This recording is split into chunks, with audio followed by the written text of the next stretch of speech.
Okay, तो जो मैंने बोर्ड पे लिखा है फ्रैक्शनल पार्ट फंक्शन, जो लास्ट फंक्शन मैंने आपको एक्सप्लेन किया था that was greatest integer function. तो उस फंक्शन में ये था कि जो जो भी फंक्शन था उसकी डोमेन तो थी सभी रियल नंबर्स, मगर इसकी रेंज थी केवल और केवल इंटीजर्स।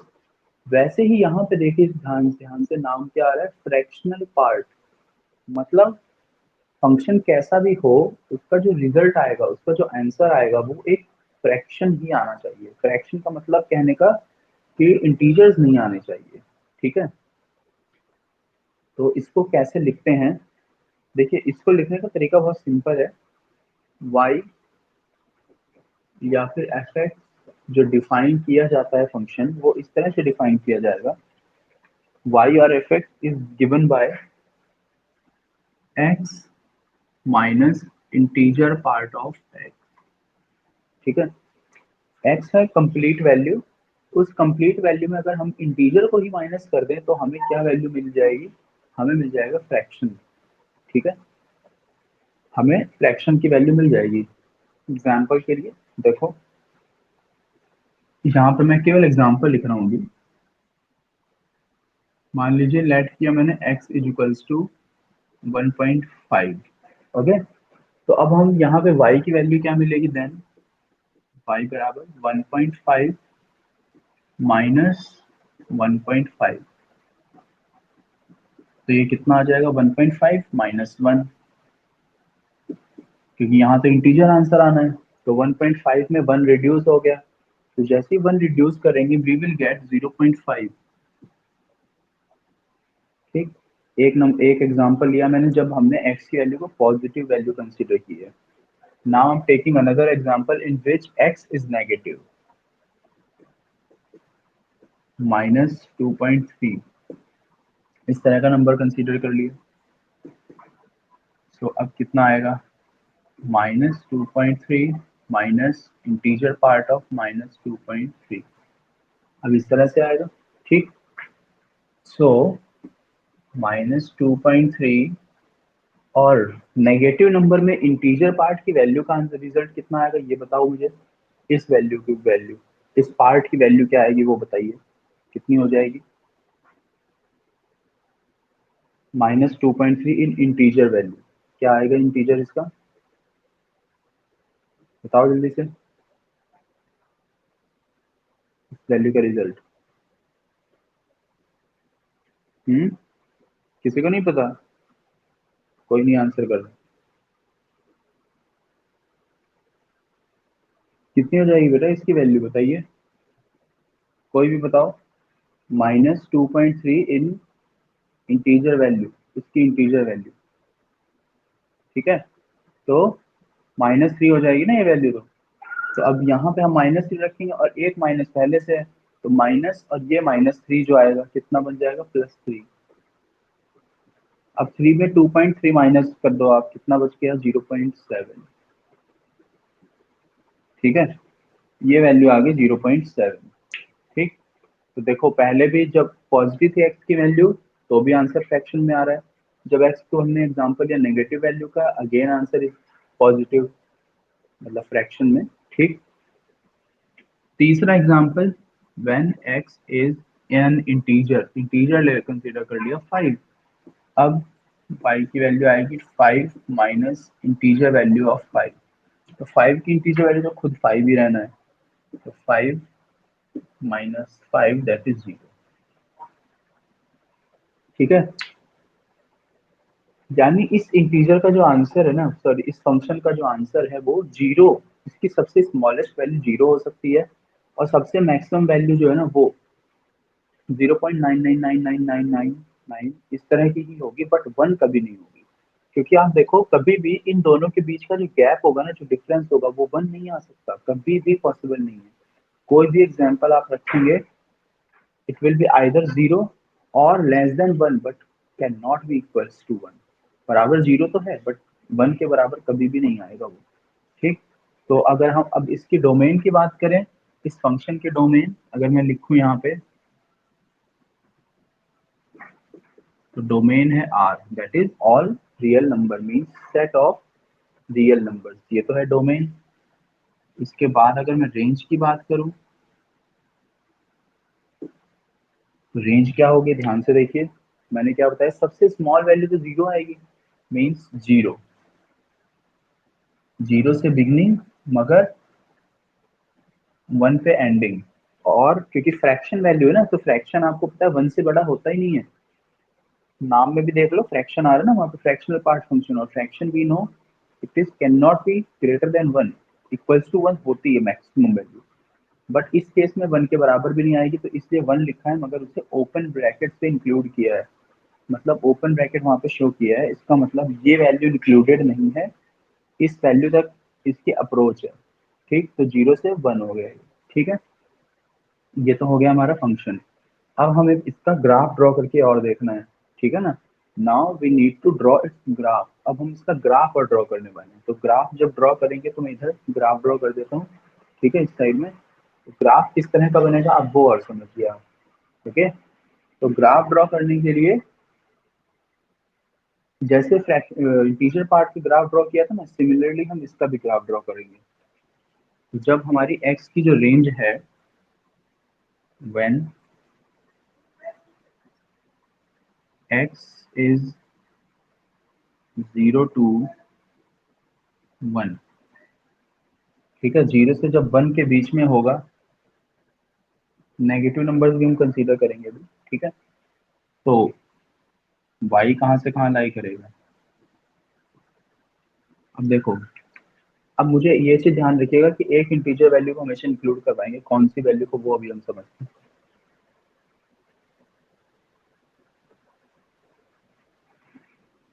हम इस वैल्यू को हमेशा इंक्लूड करवा के चलेंगे, ठीक है।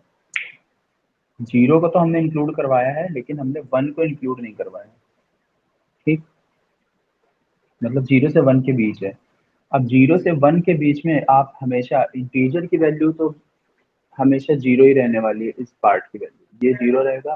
तो यहाँ पे जो भी रिजल्ट होगा वही आंसर आ जाएगा हमारा, ठीक है। और वो एक्चुअल वैल्यू किसकी होगी, क्या वो एक्स की वैल्यू होगी, नहीं, वो वैल्यू किसकी होगी।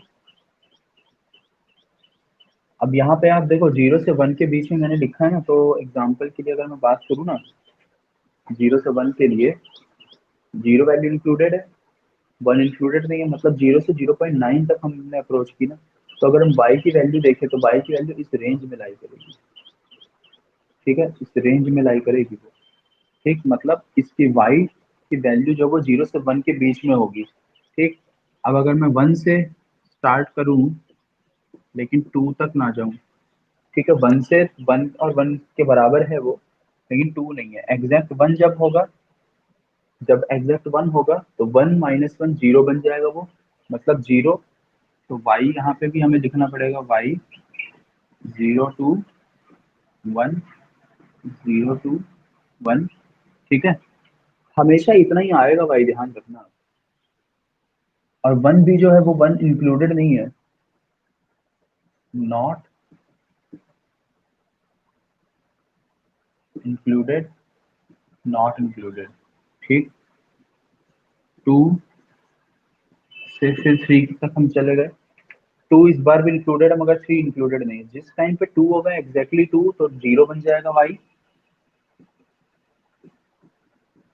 अदरवाइज वो इतना ही रहने वाला है, ठीक।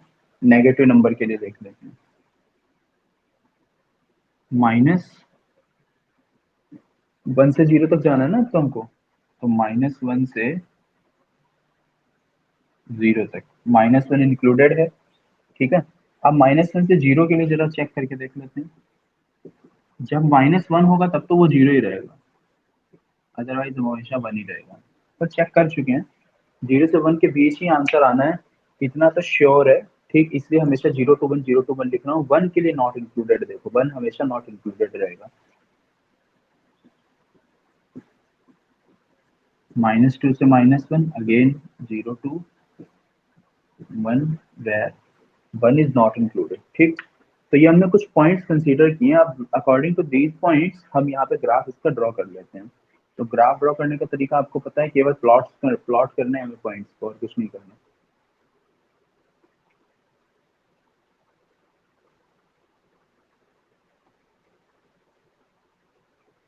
ठीक है, इस तरह से हम इसका ग्राफ ड्रॉ कर देंगे।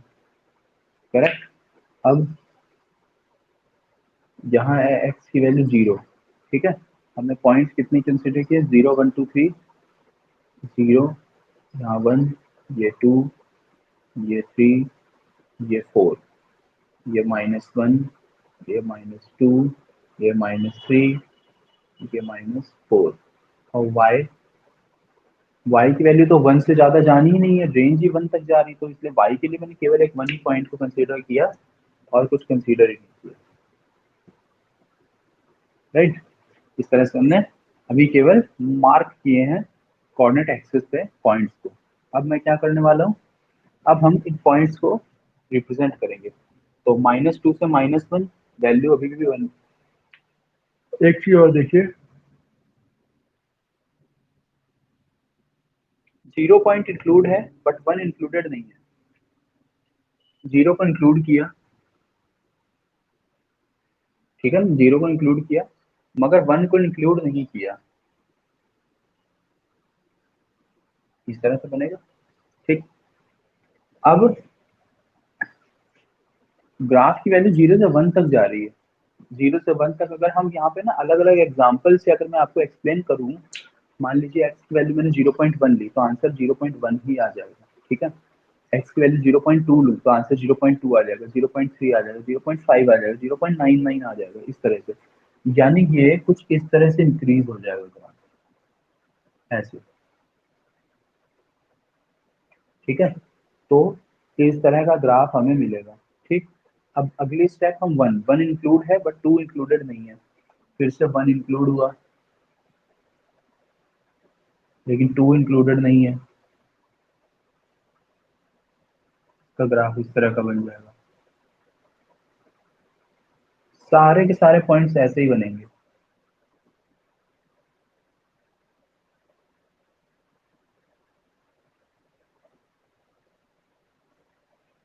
इस तरह से। ठीक है, ऐसा ऐसा ग्राफ ये बनता जाएगा। यहाँ पे देखें अगर -1 वाले पॉइंट पे, तो -1 से 0 फिर से वही बात हो रही है, तो -1 से 0, -1 तो इंक्लूडेड है बट 0 वाला पॉइंट इंक्लूडेड नहीं है।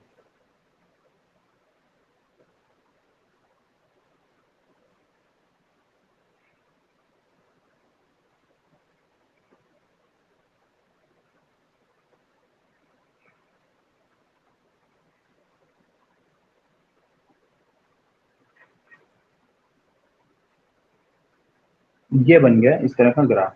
ठीक है, ऐसा इसका ग्राफ बनता है। ध्यान से देखो,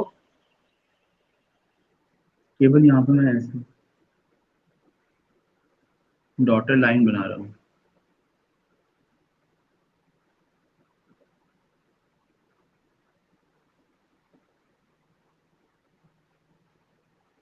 अब देखिए क्या बनता हुआ नहीं दिख रहा है हमें। ये तो इसका ग्राफ हो गया। ये जो ग्राफ है ना एक्चुअली कैसा बन रहा है, आप ध्यान से देखो, इसको हम बोलते हैं saw tooth waveform. Saw tooth waveform इसको बोला जाता है। क्यों बोलते हैं, क्योंकि ध्यान से देखो, सॉ मतलब क्या होता है, आरी। ठीक है, आरी के आपने देखे हैं ना कैसे होते हैं, उसके टीथ कुछ इसी तरह के होते हैं, तो उसी के नाम पे इसको बोलते हैं सॉ टूथ वेवफॉर्म। कि ये आरी के दांत जैसे होते हैं ना उसके, बिल्कुल वैसा ही शेप आ रहा है, जिगजैग, मतलब वैसे ट्रायंगल वाला, राइट एंगल ट्रायंगल वाले टाइप के टीथ है ना, बिल्कुल वैसा ही शेप इसका दिख रहा है।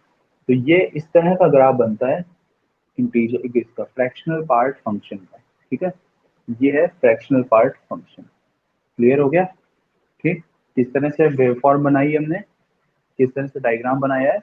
अब ये आपको एग्जैक्टली पूरा समझने के लिए हमें ना क्या है, हम केवल एक 0 से 1 के लिए एक थोड़ा सा जूम करके अगर ग्राफ बनाएंगे ना तो आपको बहुत अच्छे से क्लैरिफाई हो जाएगा, केवल 0 से 1 वैल्यू के लिए, कि 0 से 1 वैल्यू के लिए वो किस तरह से ग्राफ बन रहा है। ठीक है, तो उसको अगर आप बना लोगे केवल 0 से 1 वैल्यू के लिए, तो सिमिलर तरीके से आप 1 से 2, 2 से 3, 3 से 4 एंड सो ऑन सभी पॉइंट्स का ड्रॉ कर सकते हो। ठीक है, तो ये हो गया हमारा फ्रैक्शनल पार्ट फंक्शन, और ये इस तरह से लिखा जाता है, x minus integer value of x, क्योंकि इंटीजर वैल्यू को हम एक्स में सब्ट्रैक्ट करेंगे तभी हमें फ्रैक्शन वैल्यू जो होगी वो आंसर में मिल जाएगी वैल्यू। ओके, तो ये हो गया हमारा फ्रैक्शनल पार्ट फंक्शन। ठीक है, तो देखिए जितने मेन फंक्शन थे सारे डिस्कस कर लिए हैं मैंने, दो फंक्शन और बच रहे हैं बस, एक्सपोनेंशियल और लॉगरिदम फंक्शन, लॉगरिथमिक फंक्शन और एक एक्सपोनेंशियल फंक्शन, ये बच रहे हैं। ठीक है, तो अब इन फंक्शंस को समझने के लिए हालांकि ये आपके सिलेबस में इंक्लूडेड नहीं है, पूरी कंप्लीट तरीके से इंक्लूडेड नहीं है। ठीक, एक्सपोनेंशियल फंक्शन कौन सा होता है वो, और एक लॉग फंक्शन है वो, तो ये दोनों मैं आपको एक्सप्लेन जरूर कर दूंगा एक बार। लॉग फंक्शन इसलिए एक्सप्लेन करूंगा क्योंकि लॉग की प्रॉपर्टीज बहुत ज्यादा यूज होती हैं इस वजह से। ठीक है, मेनली इसकी प्रॉपर्टीज ये जो हमें ध्यान रखनी है। क्लियर? तो अब मैं, ये तो हो गया हमारा फंक्शन, फ्रैक्शनल पार्ट फंक्शन। इसे इरेज करके आप अभी आपको थोड़ा सा एक्सप्लेन करने वाला हूँ मैं, जो हमारा एक्सपोनेंशियल फंक्शन है ना उसके बारे में। ठीक, इसे मैं इरेज कर दे रहा हूँ।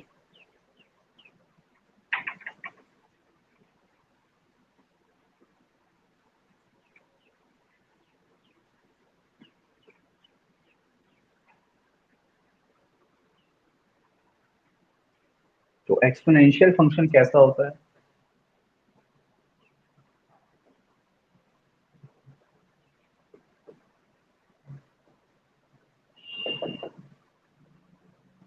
कंप्लीटली तो ये पूरा एक्सप्लेन अभी हो नहीं पाएगा, ठीक है, लेकिन जितना हो सकता है उतना आइडिया देता हूँ आपको। एक्सपोनेंशियल फंक्शन देखो, एक्सपोनेंशियल, एक्सपोनेंट का क्या मीनिंग होता है, यहाँ पे देखिए क्या लिखा हुआ है, एक्सपोनेंट। ठीक है, एक्सपोनेंट का मतलब होता है पावर। ठीक है, मतलब फंक्शन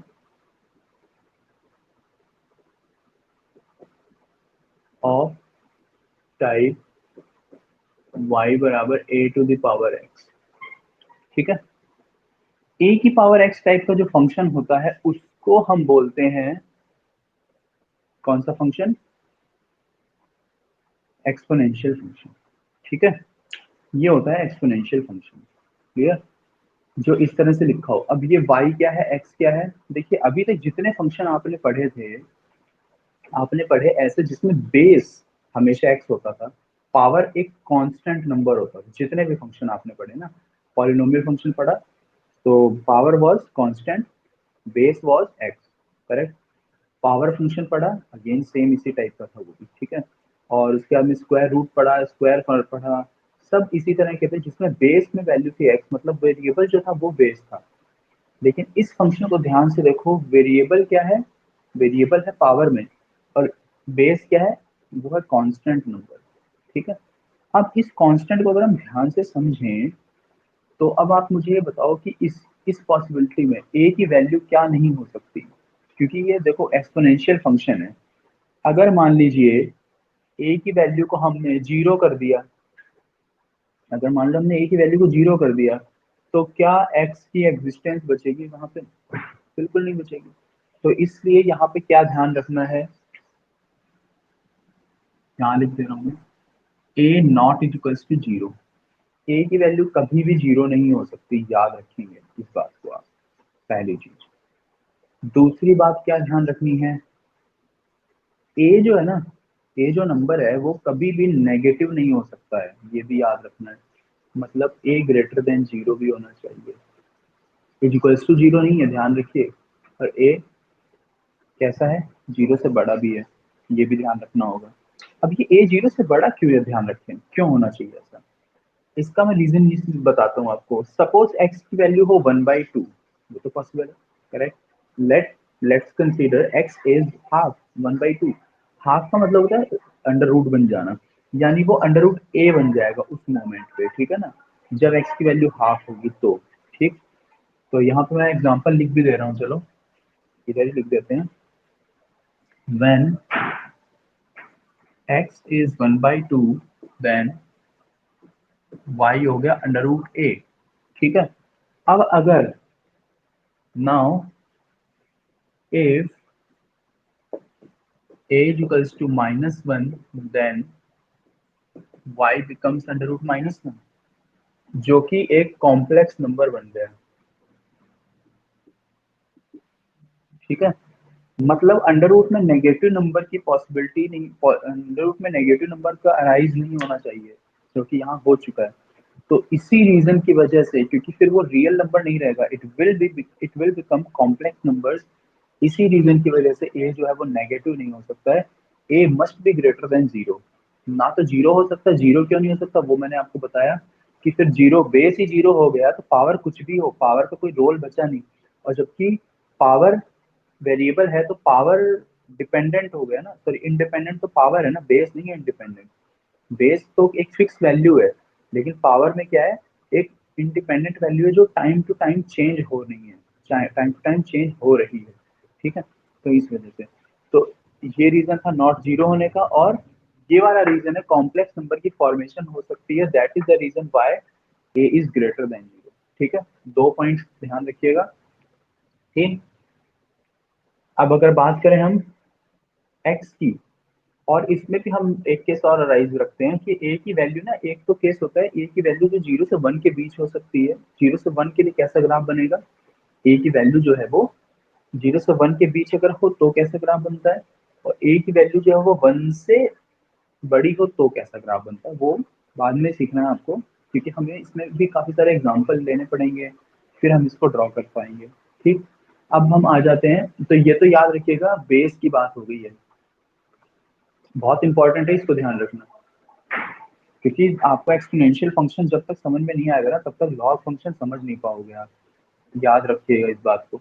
तो ए क्या है उसका बेस, ये जो जीरो नहीं हो सकता, जीरो ना होने का कारण बता दिया मैंने आपको, क्यों जीरो नहीं हो सकता, वाई, बिकॉज अगर ये जीरो हो जाए तो जीरो होने पे फिर एक्स की एग्जिस्टेंस खत्म हो गई है। ठीक है, इसी वजह से बेस कभी भी जीरो पॉसिबल नहीं है। सेकंड थिंग, जो बेस है वो नेगेटिव नहीं होना चाहिए, तो इसीलिए ग्रेटर देन जीरो लिखा हुआ है वहाँ पे। ठीक है, बराबर इसको साइन तो पहले ही कैंसिल किया हुआ है तो वो हो नहीं सकता है। ठीक, अब हम अगर बात करें एक्स की, एक्स कैसा नंबर हो सकता है, एक्स तो कोई भी नंबर हो सकता है। ठीक है, एक्स कोई भी नंबर हो सकता है, याद रखो आप। ठीक है, एक्स की वैल्यू अगर हम 2 लें तो ये ए स्क्वायर। ठीक है, एक्स की वैल्यू अगर हम 3 लें तो ये ए क्यूब, हाफ लें अंडर रूट ए, मतलब हमें कोई ना कोई नंबर वहां पे जरूर फॉर्म हो जाएगा। ठीक है, एक्स की वैल्यू हम कोई भी डिफरेंट डिफरेंट वैल्यू लेंगे, उसी के अकॉर्डिंगली हम ग्राफ भी ड्रॉ करेंगे कि एक्स की वैल्यू अगर इतनी है, एक्स की वैल्यू इतनी है, एक्स की वैल्यू इतनी है। ठीक है, उसी के अकॉर्डिंग इसका ग्राफ हम ड्रॉ भी करके देखते हैं। तो मैं आ रही बात, अभी मैं एक एग्जांपल लेता हूँ। ठीक,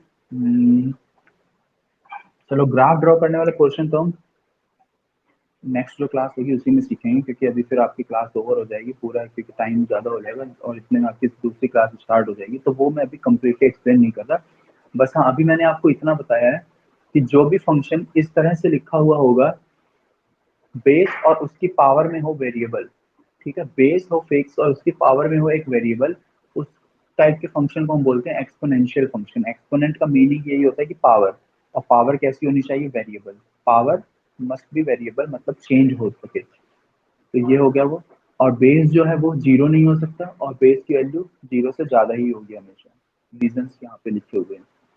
ठीक है, जीरो ना होने का रीजन मैंने वर्बली एक्सप्लेन किया, क्योंकि अगर बेस ही जीरो हो जाए तो फिर y हमेशा जीरो बन जाएगा, जो पॉसिबल नहीं है, क्योंकि y फिर फिक्स हो गया ना, y तो जीरो ही हो गया है, इस वजह से वो पॉसिबल नहीं है। ठीक है, क्योंकि फिर x का जो एग्जिस्टेंस है वो दिखेगी नहीं आपको, वो रहेगी नहीं, इस वजह से जीरो नहीं होना चाहिए बेस को। ठीक है, तो ये फंक्शन जो है मैंने एक्सप्लेन किया है अभी, बाकी इसके लिए हम ग्राफ जो है वो, डोमेन रेंज, ये सब नेक्स्ट क्लास में पढ़ेंगे, और नेक्स्ट क्लास में मैं आपको लॉग फंक्शन जो और बचता है उसे और एक्सप्लेन करूंगा। उसके बाद में ये टॉपिक कंप्लीट, फिर हम डोमेन और रेंज सीखेंगे इसके लिए।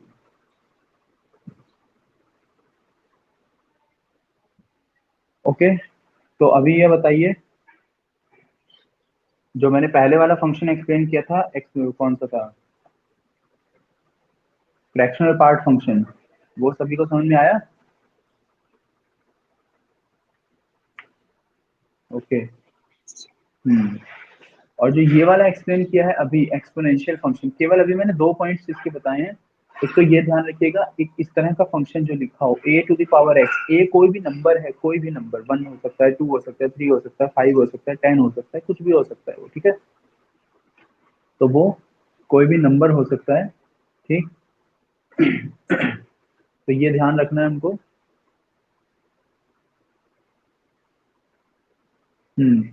और एक और चीज ध्यान रखनी होगी हमको, यहाँ पे a not equals to greater than zero, तो यहाँ से हटा दो, छोड़ दो, क्योंकि वो यहाँ पे इंक्लूड हो चुका है। ए ग्रेटर देन जीरो यहाँ पे इंक्लूड हो गया, मतलब ए की वैल्यू जीरो से ज्यादा ही होनी चाहिए, मतलब नेगेटिव नहीं हो सकती ना जीरो हो सकती है। हाँ वो नॉट इक्वल्स टू जो है ना बेटा वो वन होता है, ध्यान रखना। उसको करेक्ट कर लेना, पहले जो लिख दिया ना हमने कि नॉट इक्वल्स टू जीरो, ठीक है, वो तो यहाँ पे ऑलरेडी इंक्लूड हो गया इस पार्ट में, नॉट इक्वल्स टू जीरो भी है वो, लेकिन वन भी नहीं हो सकता। वन क्यों नहीं हो सकता वो भी समझो। अगर यहाँ पे वन रख दिया जाए, अभी भी तो एक्स का रोल नहीं बचेगा। अब वन की पावर कुछ भी करो, वन की पावर कुछ भी करो, क्या आंसर आएगा, वन ही तो आएगा हर बार। तो इसलिए ए नॉट इक्वल्स टू वन होता है, ठीक है। ए की वैल्यू वन नहीं हो सकती, और जीरो से ज्यादा होगी हमेशा, ठीक है। ये सामने लिखे हुए रीजन। तो ये इस तरह का फंक्शन होता है एक्सपोनेंशियल फंक्शन, ठीक है। अब जो अगली क्लास होगी उसमें मैं आपको इसकी डोमेन रेंज एक्सप्लेन करूंगा, ग्राफ एक्सप्लेन करूंगा, फिर हम लॉग फंक्शंस पढ़ेंगे, ठीक है। तब जाके ये टॉपिक कंप्लीट हो जाएगा फंक्शन वाला, और फिर उसके बाद हम एक्सरसाइज के जो क्वेश्चंस है ना डोमेन और रेंज फाइंड करने से रिलेटेड वो सीखेंगे, क्योंकि वही इंपॉर्टेंट है, वो आपके केवल 11th 12th के लिए नहीं, कॉम्पिटिटिव एग्जाम जो भी फेस करने की सोच रहे हो, जो भी उनको कॉम्पिटिटिव एग्जाम में बैठने की सोच रहे हो, उसमें भी इसके क्वेश्चन जरूर ही आते हैं, तो इस वजह से भी वो काफी इंपॉर्टेंट है, ठीक है। अभी कुछ पूछना तो नहीं किसी को और?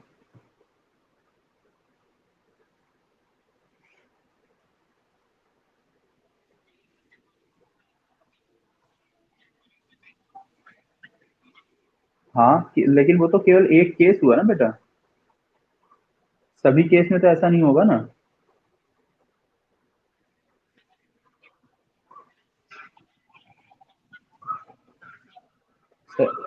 हाँ वो तो तुमने एक्स के लिए बोल रहे हो ना, वो बात तुम्हारी सही है, लेकिन अगर मान लो बेस नेगेटिव कर दिया जाए, ये वैल्यू नेगेटिव हो गई, ठीक, लेकिन कभी ना कभी का तो केस ऐसा आएगा ना जब एक्स की वैल्यू 1/2 हो, बताओ, कभी तो आएगा, आएगा ना, तो उस मोमेंट पे तो ये इमेजिनरी बन जाएगा ना, आयोटा बन जाएगा, ये आयोटा और बनता है कॉम्प्लेक्स नंबर बन जाएगा, तो इसी वजह से हमने नेगेटिव नंबर को पहले ही कैंसिल आउट कर दिया है, इसी रीजन की वजह से। क्योंकि जो भी हम रीजन लेते हैं ना तो वो रीजन यूनिवर्सल होना चाहिए, यूनिवर्सल का मीनिंग होता है कि वो सभी नंबर्स के लिए एप्लीकेबल होना चाहिए, लेकिन यहाँ पे देख रहे हैं हम तो सभी नंबर के लिए एप्लीकेबल नहीं हो रहा वो, इस वजह से पहले ही नेग्लेक्ट कर दिया गया कि नेगेटिव नंबर हटा ही दो, पूरे डोमेन से हटा दो, इस वजह से, ठीक है। और हमने ए के लिए माना है, हाँ फंक्शन यूनिवर्सल होना चाहिए, बिल्कुल बिल्कुल बिल्कुल, जितने भी अभी तक फंक्शन लिखे ना देखो सभी ऐसे हैं जो हर वैल्यू के लिए वो सेटिस्फाई कर रहे हैं। अभी हमने फ्रैक्शन वाला पार्ट बताया था, पिछला फंक्शन जो मैंने कंसीडर किया, देखो पूरे फंक्शन का ग्राफ जो वो 0 से 1 0 से 1 0 से 1 0 से 1 0 से 1 0 से 1 यही मिल रहा था, चाहे एक्स की वैल्यू कुछ भी लिखी हो हमने, बट वाई की वैल्यू तो 0 से 1 ही आ रही थी हमेशा, है ना। तो यूनिवर्सल होने का मीनिंग ये होता है कि वो सभी वैल्यू के लिए होल्ड करे अपनी प्रॉपर्टी को, ठीक है, ये होता है उसका मीनिंग, ठीक। हम्म। एनी अदर प्रॉब्लम या डाउट? चलो ठीक है, तो अब आप डिस्कनेक्ट कर सकते हैं, फिर कर लीजिए डिस्कनेक्ट।